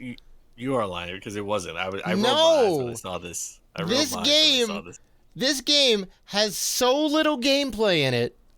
It is gameplay. It's an FMV game. It is astounding. But like you make like almost zero choices. Yes, and it is. It's not even FMV. It's stills. It's stills with like audio over the top. Oh, so it's terrible, Dan. Limited Run. It's official. They're doing Teenage Mutant Ninja Turtles: Shredder's Revenge, and they have like this big limited edition where you actually get a Shredder action figure, right? Old school style Shredder action figure. I did pre-order it. Pre-order is live now. Same. I pre-ordered just a regular run. I didn't pre-order the $200 special edition. Oh no, I couldn't do that either. Yeah. Well, there was one that had like a voucher for. You could get a voucher for a personal pizza. Yeah, that was the because that was in the original. When you got the first two on Nintendo, it came with the Pizza Hut voucher. Such a good idea. Yeah. We got Prize Fighter, right? Speaking of FMV games. Yeah, the one from Sega CD. Yeah. You got the horror game D. That was like a Saturn game, right? Yep. That horror game. So that's coming out. A game that this was my game of Limited Run show. And I gotta say, Frog Gun. Yeah. Frog. I thought it was Frog Gun, but it's like Fro Gun, where you have the gun that's like a frog head and you use the tongue. It's like sort of like a weird platform. You use the tongue to get across platforms. Yeah. So I thought this was super interesting. I was all about it. I'm gonna buy it as soon as it comes out. It does look cool. Yeah. It's got a really unique art style. It kind of looks like an old PS1 game. Yeah. It does. And then they shocked the hell out of everybody. They shocked the hell out of me because I thought we would get WrestleQuest, that RPG. I know. Well, I guess this is going to be next year. It's going to be next year. It's definitely not ready yet because they didn't even have like CD keys that like people could like kind of preview the game with. So that means there's some more time on the hopper. But next year, next E3, they're going to have it. Oh, I think so. Yeah. Book it. But they shocked everybody by having Doom Eternal. It's getting a physical edition. Right, for the Switch. It's coming. Remember, they said the Switch version was canceled, but apparently it's not. They're bringing it to light. Yeah, so good. That's awesome. I knew everyone's excited about that. Still not going to get it. It's probably not going to have the multiplayer on it and just have the player, which they should. It's going to have a physical edition, but they're bringing the Switch version. Yeah. So, all right, then let's switch gears. Well, wait a minute. We gotta rate this. We gotta rate this conference. I was gonna step away from rating the smaller conferences, but if you want to, I would give the Limited Run out of entertainment alone 4 out of 5. Oh, and entertainment alone, it's like 10 out of 5. Dan, it goes out of the scale. I would give this for the actual content. I give it like a B+ to be fair. Wow, really? Yeah. I would give it like definitely 4 out of 5. I would give it a 4 out of 5. I thought it was awesome. Like, it would get a 90. Say what you want about Plumbers Don't Wear Ties. It's really big. And I will. Because people were saying you need to put this game out. Like it was up there with Night Trap. It was like, come on, this game and this game. Oh, and also like Scott Pilgrim. Those are like the big 3 that everybody wants. Put it out. It's a terrible game. Don't get me wrong. So I'm only gonna buy it. Terrible. I'm only gonna buy it for the meme, but it's amazing. I'm very happy. So yeah, I don't know. All right, so let's talk about Devolver Digital. They always have an interesting, weird E3 press conferences. Last year, she got, the lady got shot up, bullets and gore and blood. Oh, there was a whole really office scene. It was crazy. It was crazy. Mm-hmm. And I know you made fun of it saying they only had 4 games. They really only had like 7 games, but I'm only going to talk about 4 games here. Yeah. They just start off weird with marketing, industry marketing and the big robot with the. Well, they got Suda 51, right? They got Suda 51. They did. Of No More Heroes fame, right? They put a lot into production, which is why Microsoft should take notes. They should watch it and take notes about actual production. Well, it was a lot of story and not a lot of video games. It was but okay. Great. All right. But point still stands. It was a lot of story and not a lot of video games. And it was a little bit shorter. I mean, Microsoft's was never ending, like an hour and a half. Well, there was a lot of games. There was a lot of games. Yeah. That's all they do is throw games at this. A lot of those games could have got tweets. A lot of those games got tweets. I'm sorry. Wow. You could have put out a tweet for those games. Yeah. If Sony did it, you would have been praising the amount of games that they had. But okay. No, it's boring. I think they do it right. Mm-hmm. So, back to Devolver Digital. They had Angerfoot coming out next year, right? And that was sort of, it was sort of like a first-person style shooter where you use your feet to kick in the door and kick enemies and shoot, right? Like it was kind of weird. It was kind of wonky. It took me back to like the Doom clones of the mid '90s, right? Where they had to do something different other than being a first-person shooter. It's like a Doom clone with like Hotline Miami vibes. So there's a lot of techno music, a lot of like super bright colors, a lot of just wackiness, and I mean, you're kicking down doors and shooting guns. It's I'm gonna get it. I don't know. I was kind of interested to like try this out. They had my game of the show next. And, I mean, this is going to be an unlimited runs showcase next year. Right, our game of the show. I think we could safely say this game looked amazing. Okay, it's going to be right along with WrestleQuest next year at limited run for the physical edition, and that is Plucky Squire coming out next year, right? And it's like a 2D/3D action platformer, right? You start out. It gave me, what it gave me vibes of what was nominated for Game of the Year where we had to both play it together. It was Joseph Ferris game. Oh yeah. I can't even think of it. It Takes Two. It Takes Two, right? It does have a little bit of that. Stay with me for a minute. In the sense that it Takes Two took different genres and incorporated it, right? Sure. You had a fighter on one, right? So in this. It had like a shooter, it had like a fighter, right? Like in the trailer, it had like different elements from different games. Yeah. And the 2D version when you're in the book, in sort of the storybook, and then you come out into real life, and sort of in the 3D version, you're doing the same thing. Right. And it looked like super interesting. It looked like, I think, like the shooting part, like you got sucked into the mug, and you were playing on the surface of the mug, which was like, that's very cool. Yeah. Yeah, I honestly, this game could have easily been at a PlayStation State of Play, could have easily been an Xbox Showcase, or could have easily been a Nintendo Direct, which I wouldn't put it past, because it's super cool game. Yeah, and it's made by this company, All Possible Futures. I have never heard of this company before. Never heard of them, but be sure next year Microsoft is going to buy them. Yeah. Oh yeah, of course.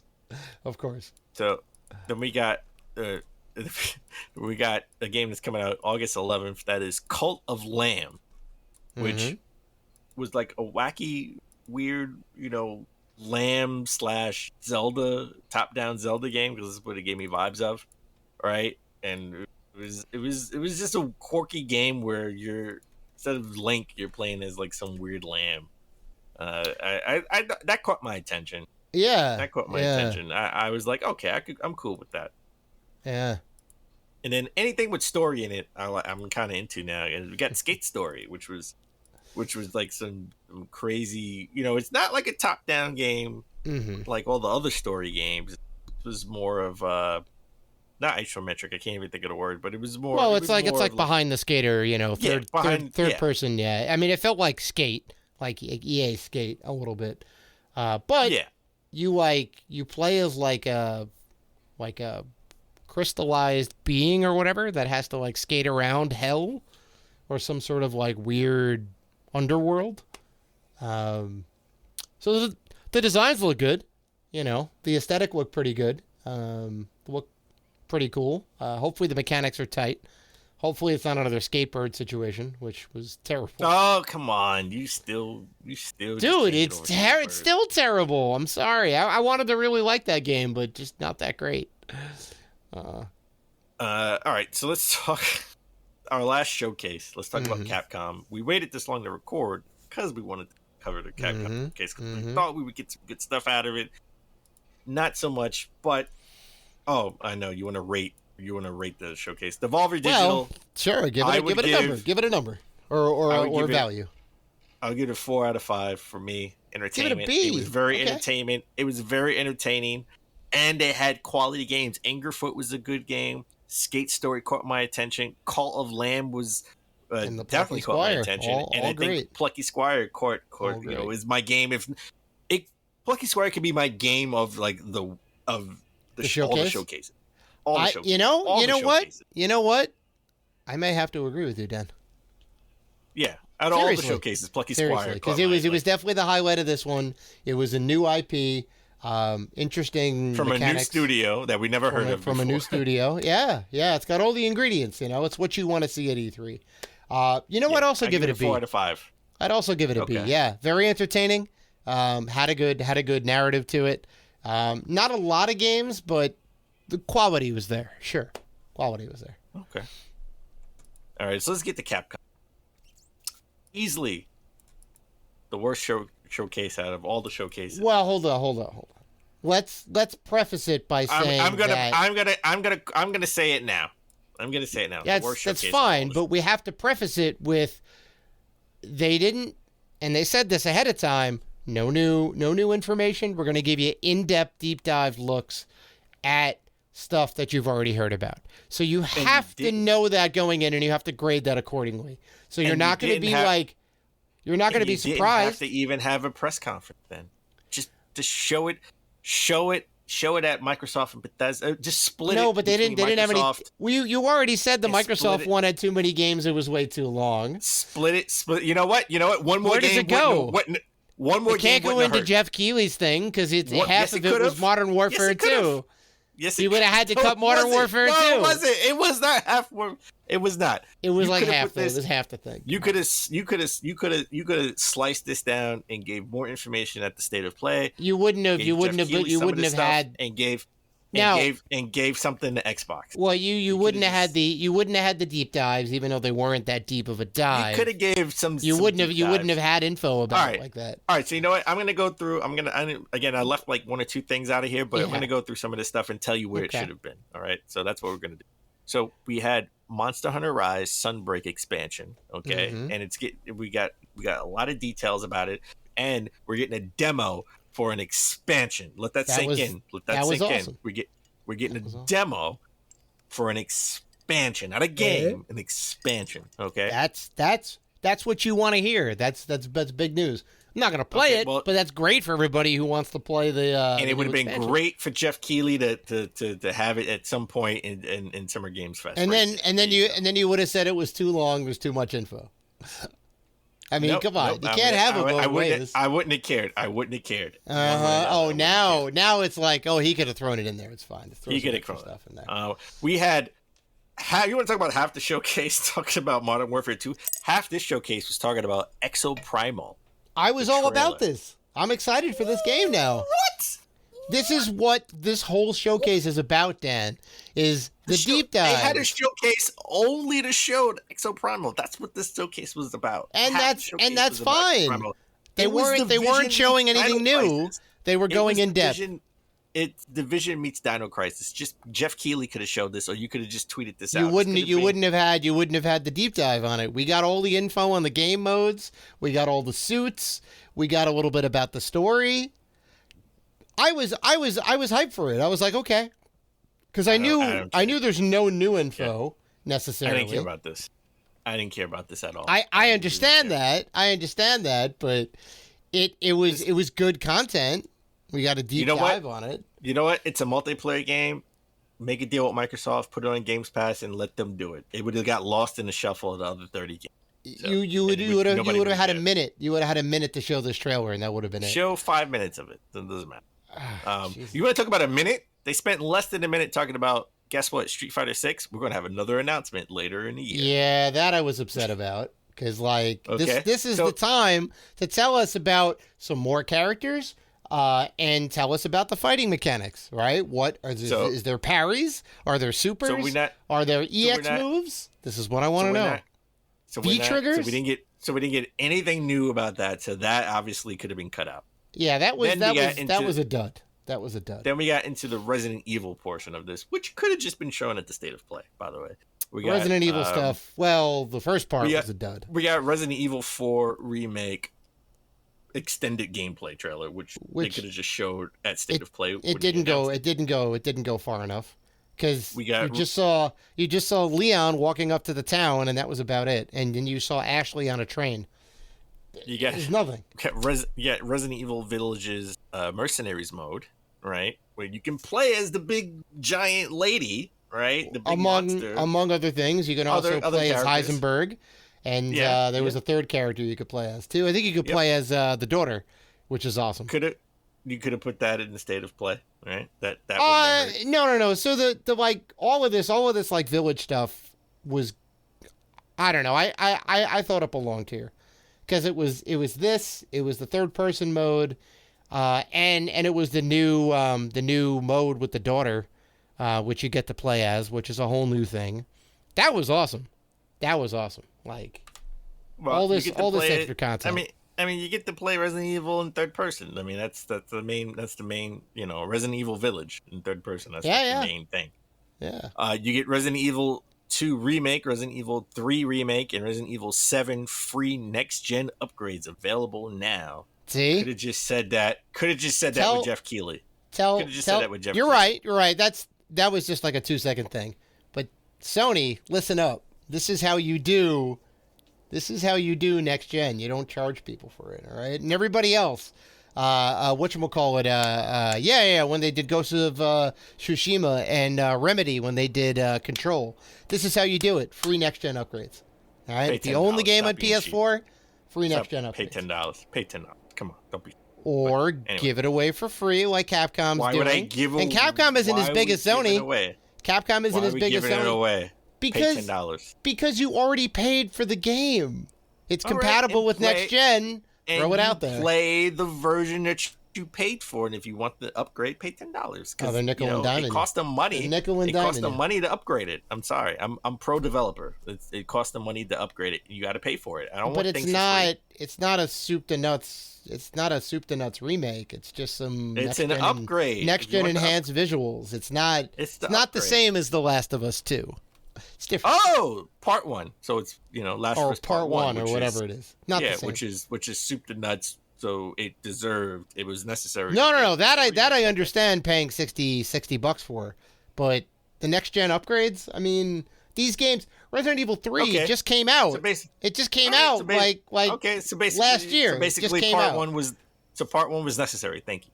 Thank you for confirming that. No, I'm not saying it's necessary. I'm saying it's worth paying $60 for. It's worth charging $60 for, is what I'm saying. So with that said, what would you give the Capcom showcase? Because I'll give it a 1.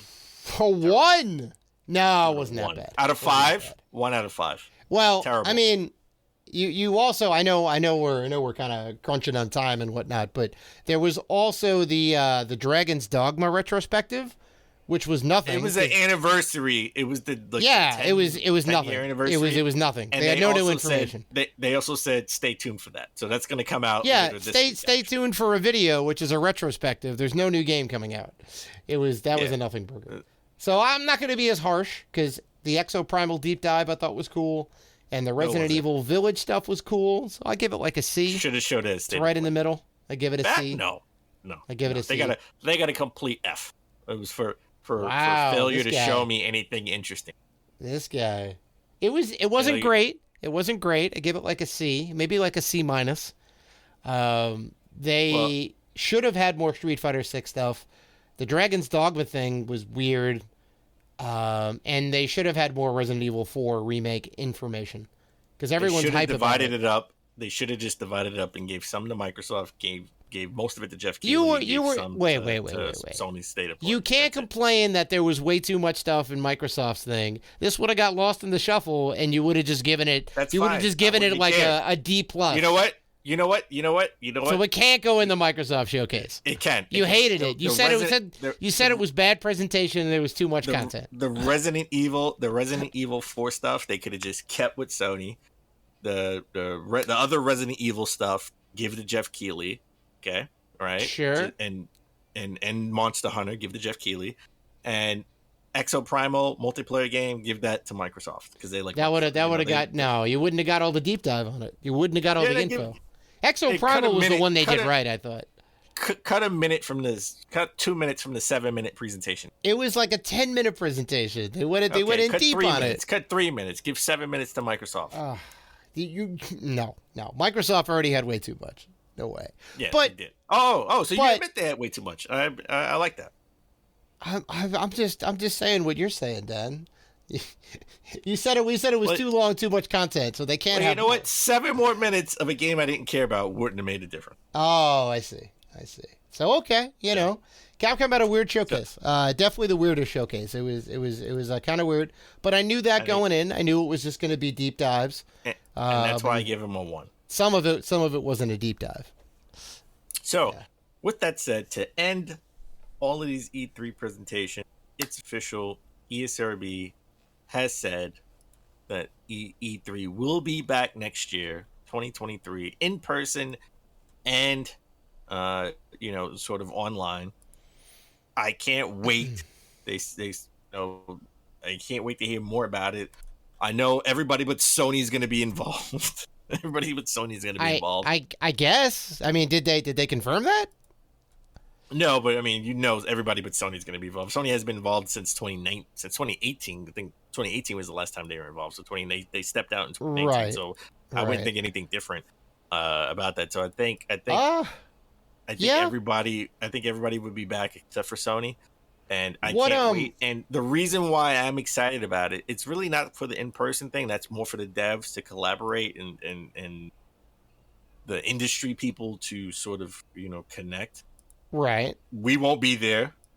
Who knows? Maybe we will next year. Maybe we will be there. But we historically haven't been at any E3. But I'm more excited to have a more controlled environment of announcement. Right? Because now we don't know when anything's going to happen. But if Nintendo's involved, if Microsoft's involved, we know we're going to get certain.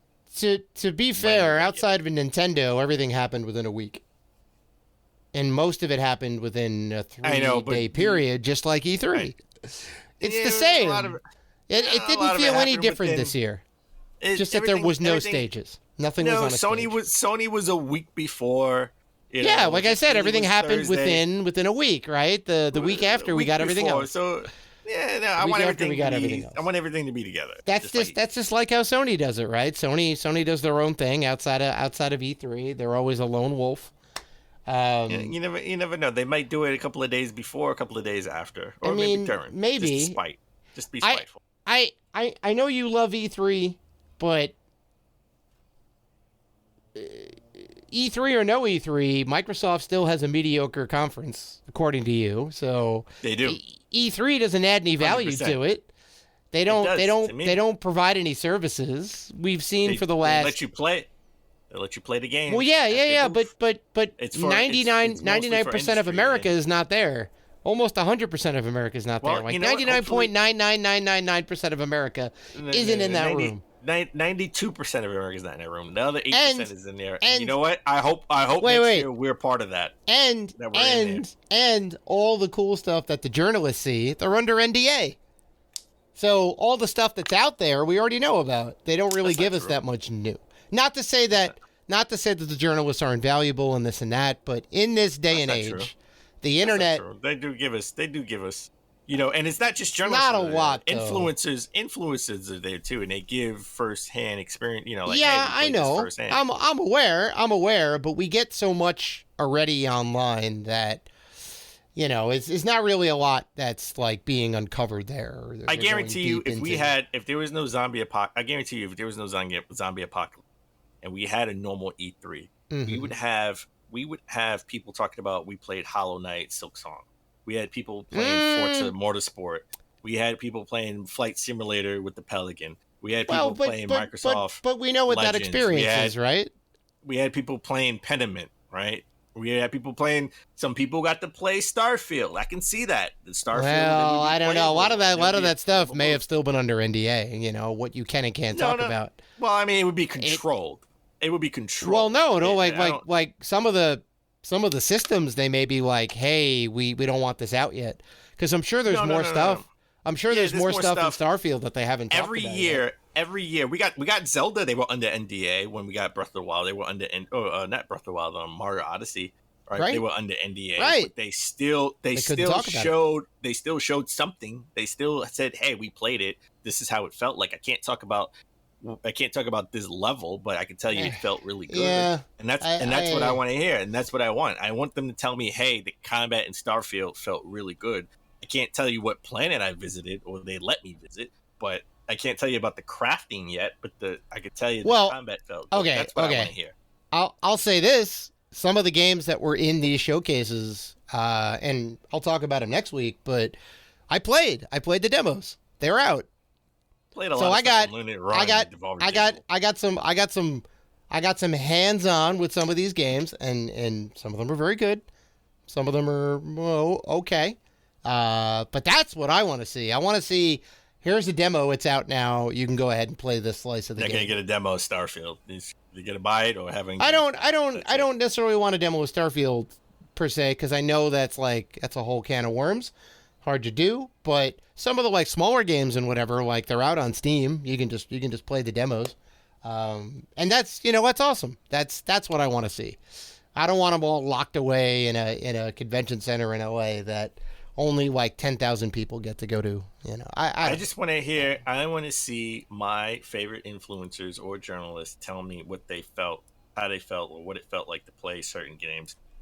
Was it tight? Was it not tight? Tell me what you can tell me. That's what I want to hear. Okay. Unlike just seeing a demo and not knowing if it felt good, felt tight. I want to hear them tell me, hey, the combat in this fighting game felt tight. I can't tell you the character. I can't tell you the special moves, but I can tell you it felt great. I can't tell you anything about it, but I liked it.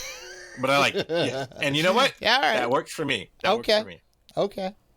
Well, all right. We went a little long, but we had to because there was a lot of info. This was technically our E3 episode. This was all the coverage, baby. Yeah. Now we have one more. We have Nintendo's, which I think you alluded to earlier. Whenever that actually drops. It's rumored for June 29th, I think, or June 30th, one of those days. Yeah, which is going to be right when their investor call is happening too, which is odd, but everyone's saying that's probably what's going to happen. It's not odd because everyone's saying it's odd. It's not odd. You know why? Because they're going to tell the investors Breath of the Wild 2 is going to be released this day, and we're going to want to know about it, and it's going to be out there for the public because the investors are going to leak it. Just listen to the investor calls. So they said, you know what? We'll put it out. Maybe then we'll talk to the investors. Hey, if they say Breath of the Wild 2, I'll be a happy camper. If they say it's coming out, Prime 4 or Metroid Prime 4. Oh, Dan, stop! That's illegal. That's against the Geneva Convention. You can't say things like that. Anyway, that is episode 320 in the books, folks. And we want to thank you guys for listening to the show, for liking, commenting, and doing all the good stuff that you guys do. If you want to interact with us, and we know that you do, you can find us on Facebook, Twitter, Instagram, and YouTube at Rated G for Gamers. Also, we are part of the Gaming Podcast Alliance. You can check out all of the fine podcasts featured on there at gamingpodcastalliance.com if you're looking for more gaming goodness. So, please listen, like, rate, review, and subscribe. And as always, keep gaming.